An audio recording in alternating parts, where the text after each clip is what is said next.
ദൂരമൊക്കെയും കണ്ടത് ഒരേ കാഴ്ചയാണ്, ഒരേ ശബ്ദം, വരച്ച വിലാപം, ശാപം. വിശന്നു വലഞ്ഞ് കരയുന്ന കുഞ്ഞുങ്ങളുടെ ശബ്ദം കാത് വിട്ടൊഴിയുന്നില്ല. വെള്ളം നിറച്ച പാത്രങ്ങളുമായി നടക്കുന്ന സ്ത്രീ പുരുഷന്മാരും കുട്ടികളും പരിശീലിതരാണ്. കഠിനമായ ദാഹം മൂലം തൊണ്ട വരണ്ടുണങ്ങിയിരിക്കുന്നു. ഒരൽപ്പം വെള്ളം കിട്ടിയിരുന്നെങ്കിൽ അയാളുടെ കണ്ണുകൾ ജലാശയം തേടി. കുറെ ദൂരങ്ങൾ പിന്നിട്ടപ്പോൾ ക്ഷീണം തോന്നി. ഒരൽപ്പം തണൽ നൽകത്തക്ക വിധം ഒരു മരത്തിൽ ഇലകളില്ല. ഇലകളെല്ലാം കൊഴിഞ്ഞ് അസ്ഥികൂടം പോലുള്ള ശിഖരങ്ങളുമായി ഭൂതകാലത്തിന്റെ പ്രൗഢിയും വർത്തമാനകാലത്തിന്റെ പീഡയും ലോകത്തിന് വെളിപ്പെടുത്തി നിൽക്കുന്ന ഒരു ഭീമൻ മരത്തിന്റെ കീഴിലേക്ക് അയാൾ ചെന്നു. അതിന്റെ നിഴലിൽ അയാൾ ആശ്വാസം കണ്ടെത്തി.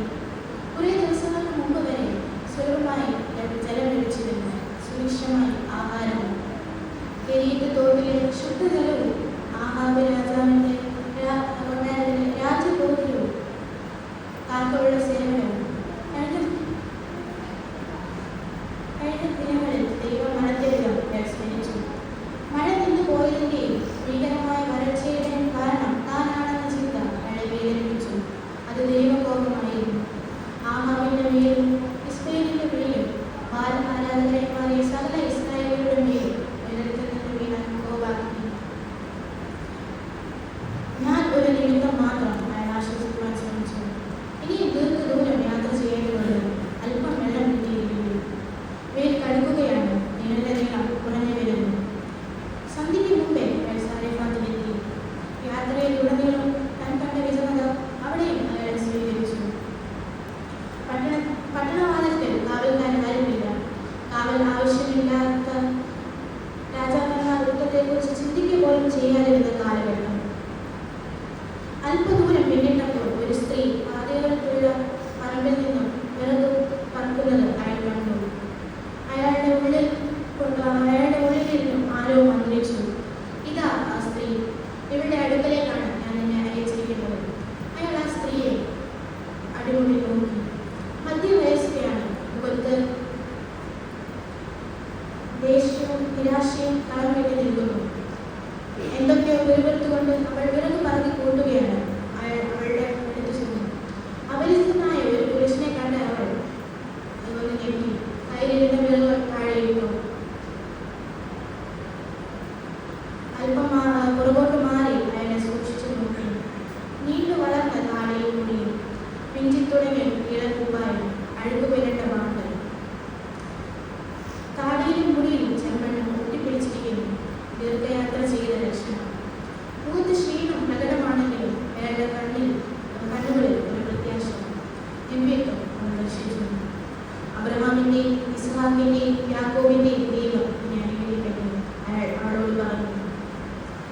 ഞാൻ ഏലിയാവ്, യോർദാൻ അക്കരെ നിന്ന് വരികയാണ്.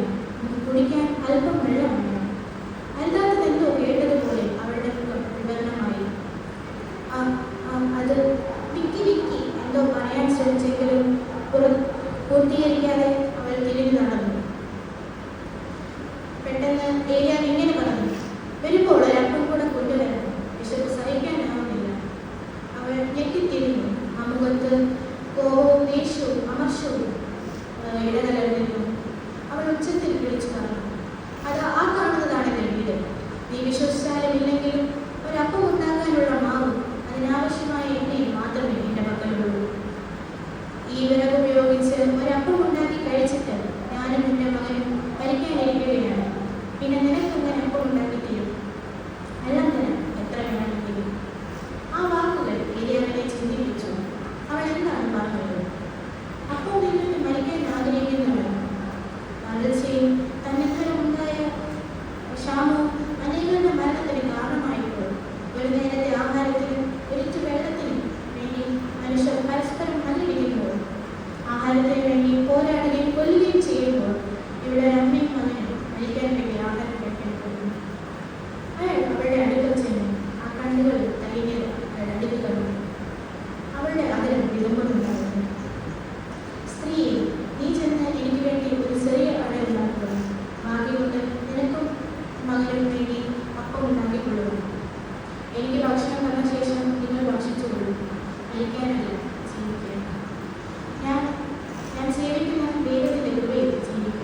കലവും